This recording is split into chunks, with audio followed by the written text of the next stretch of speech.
Que é isso aí? Eu acho que assim, as 4 faces da riqueza, né? Eu criei uma aula sobre isso, que é você enxergar onde é que você tá. Então, assim, você pode ser uma pessoa que tem lá a sua vida, ganha seu trabalho, não investe nada, porém você também não tem dívida nenhuma. Você não deve nada pra ninguém. Tá.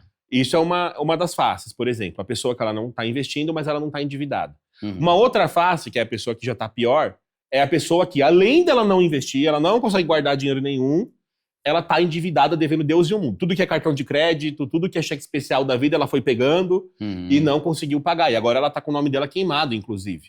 Ela não vai conseguir um bom cartão de crédito, ela não vai conseguir um financiamento imobiliário.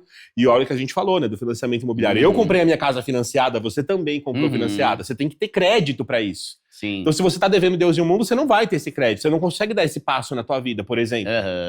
Então, e aí aí tem a pessoa que começa a guardar dinheiro, porém ela não sabe investimento, ela vai deixar tudo na poupança. Então essa seria a terceira face da riqueza. E a quarta face é aquela pessoa que já começou a guardar, já tem a disciplina, já começou a aprender investimento, tá montando a carteira pensando na aposentadoria dela. Tá. Então assim, eu coloquei essas 4 faces nessa escadinha, para você se fazer uma autorreflexão. Qual o nível que eu tô, né? Aonde que eu tô agora, aonde que eu quero chegar. E eu sempre brinco com as pessoas, eu falo, usa a Copa do Mundo. Você não gosta? Todo mundo gosta da Copa do Mundo? A maioria gosta? Usa a Copa do Mundo. Toda a Copa do Mundo eu falo, aonde eu vou estar na próxima Copa do Mundo? Daqui a 4 anos. Então, tipo assim, começa agora. Aonde que eu vou estar agora, em 2026, quando vier a próxima Copa do Mundo? Onde eu tô hoje, onde é que eu quero estar? Aí quando chegar lá, você olha pra trás e você faz essa reflexão. Você vai ver que se você começa a parar pra pensar sobre isso, você começa a progredir. Tá, boa, muito bom. Então, que nível que você tá aí em casa? Né? Você tem uma aula, então, quando você fala sobre isso lá no canal? Tem uma aula que fala sobre isso. Bom, aí você falou lá de investimento, né? Como que você... Que dica que você daria para alguém que quer começar? Porque o primeiro passo é investir, nem que seja numa caixinha do Nubank, do Banco Inter, do PicPay, já tá ótimo, né? Só que aí, o que é uma carteira de investimentos e como criar uma carteira boa do zero? Boa. Dá umas dicas aí. Uma carteira de investimento é uma carteira que ela é diversificada. Então você vai investir em produtos financeiros diferentes. Então, por exemplo, uma caixinha, que é um CDB, é um tipo de produto financeiro. Tá. Uma ação, que é um pedaço de uma empresa, é um outro tipo de produto financeiro. Um fundo imobiliário é um outro tipo de produto financeiro. Então, hoje, por exemplo, na minha carteira, eu tenho 25% em renda fixa. É uma renda fixa de liquidez diária. Eu não travo esse dinheiro em lugar nenhum. Eu não travo precisar, né? Por quê? Porque ela é a minha reserva de emergência, porém, ela também é uma reserva de oportunidades futuras. Tá. Cara, eu já vi gente que separou, deu briga lá, marido e mulher, separou, a pessoa tem que vender o apartamento pela metade do preço. Olha a oportunidade. Se você tem dinheiro parado para aproveitar um negócio desse, você multiplica seu dinheiro muito. Ou então, às vezes, vai vir uma crise de mercado, as ações vão cair pela metade, como foi na pandemia. A ação Itaú pela metade do preço, uma Ambev pela metade do preço. E shoppings, todos os shoppings que você conhece na tua vida, com 70% de desconto. Você entendeu? Então, assim, quando vem uma crise dessa, você ter ali a reserva de emergência e oportunidades numa renda fixa de liquidez diária é muito importante. Ela tem que compor a sua carteira. Aí, outros 25% que eu tenho são ações aqui no Brasil. Então, eu moro aqui no Brasil, o Brasil tem empresas muito boas, que fazem muita coisa, e o Brasil é um país em desenvolvimento ainda. Então, o risco dele é maior. Se o risco dele ainda é um pouco maior, quando eu comparo, por exemplo, com os Estados Unidos, com a Bolsa da Europa, significa que existe também um potencial de valorização maior aqui também. A coisa não está desenvolvida aqui. Então, se eu entro agora, daqui a 20 anos, se tiver tudo melhor, eu vou ter ganhado uma valorização absurda na minha carteira. Tá. Então, as ações brasileiras, elas compõem essa estratégia, 25%. Tá.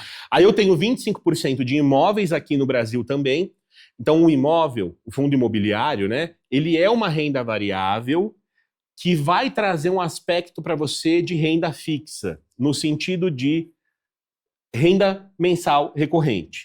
Então, uma ação, o forte da ação brasileira não é ficar distribuindo o lucro dela todo mês. Nenhuma empresa fica todo mês, o lucro aqui agora, vai lá viver com essa renda. Já o fundo imobiliário, o foco dele é esse. Porque eles têm até uma regra de um bom percentual tem que ser... 80% do caixa lá do fundo tem que ser distribuído. Tá. Então, o fundo imobiliário, ele não pode ficar com o dinheiro lá parado, mofando. Ele tem que distribuir. E isso faz com que ele ganhe dos das pessoas que vão alugar ali e já vão distribuir para os cotistas, entendeu? Tá. Então, assim, o fundo imobiliário, ele não vai crescer, ele não vai explodir o patrimônio dele, você vai ficar, né, que nem acontece com as ações, com as criptos. Não vai acontecer isso com o fundo imobiliário. Mas ele vai trazer uma renda todo mês que, isso dá um ânimo, porque é o que eu, por exemplo, fiquei viciado em investir fazendo isso, vendo lá o dinheiro pingando na minha conta. E aí eu pegava esse dinheirinho e reinvestia mais. Aí você vai vendo o efeito bola de neve acontecendo. Entendeu? E aí faltou os últimos 25% da minha carteira, que aí são investimentos internacionais. Então esses 25%, eles estão compostos tanto de ações americanas quanto de criptomoedas. São investimentos que geralmente, quando o Brasil vai mal, esses investimentos sobem. E as criptomoedas eu acho importante ter na minha carteira também. Hoje eu tenho 3% da minha carteira de cripto, que é um investimento que não está ligado a nenhum governo. Né? A criptomoeda ela é uma reserva de valor, hoje em dia. Ela é mais utilizada como uma reserva de valor. A gente não usa como dinheiro mesmo. Vou na padaria comprar. O pessoal fala que existe lugar no mundo que já consegue usar o Bitcoin para comprar alguma coisa. Mas hoje o Bitcoin, o valor que as pessoas veem, os grandes bancos, os grandes fundos de investimento, é uma reserva de valor. Como o ouro, por exemplo. Por que eu acumulo ouro? Porque eu acredito que ele vale. Por que eu acumulo Bitcoin? Porque eu acredito que ele vale. E ele vale mesmo. A gente vê lá, tá 300 e poucos mil reais um Bitcoinzinho.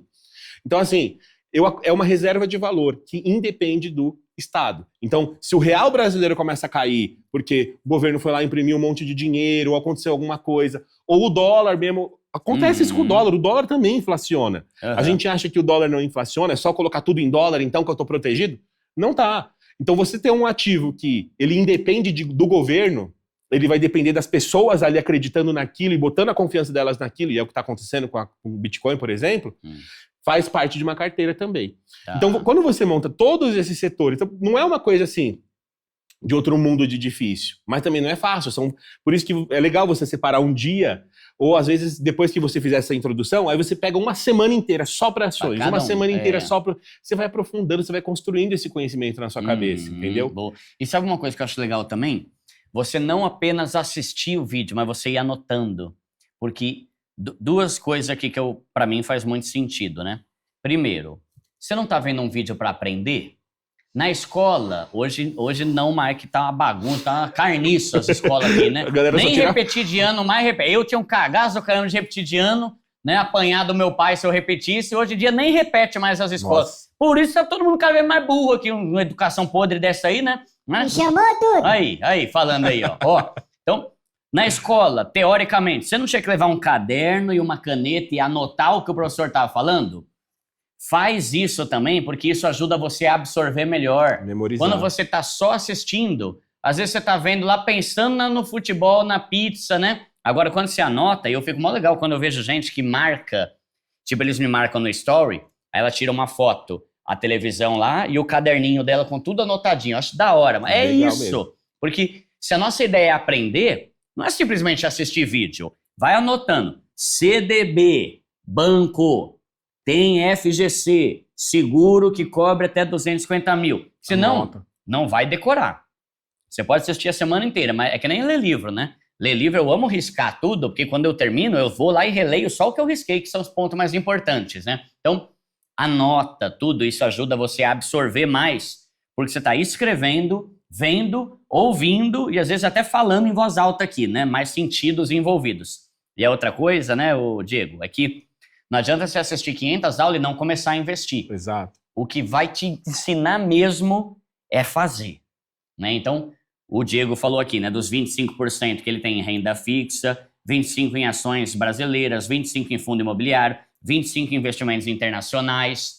Comece. Talvez hoje você não precisa se preocupar ainda com tudo isso, mas começa numa caixinha. Depois Exatamente. Você vai botando. Opa, hoje eu vou para o CDB. Opa, ações. Vou começar a investir em ações, né? Fazendo essas coisas do começo que você vai conseguir aprender mesmo, né? Então,